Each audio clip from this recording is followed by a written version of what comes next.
Hey guys, it's Mrs. Ernst. All right, here is Friday, and actually, as you're looking at it right now, this is all for Friday. That's it. There's not a second page, okay?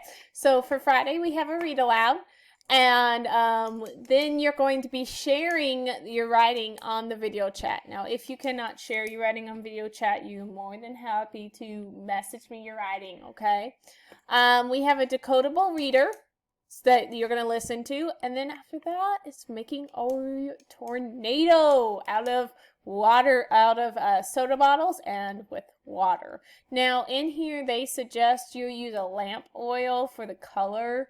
I'm thinking you might be able to do it with food dye. I'm not 100% positive, unfortunately, on that. So well, make sure you watch the video before doing this activity with your child, okay? That's it. Friday's easy peasy lemon squeezy. You guys have a great day. Don't forget iStation. Bye.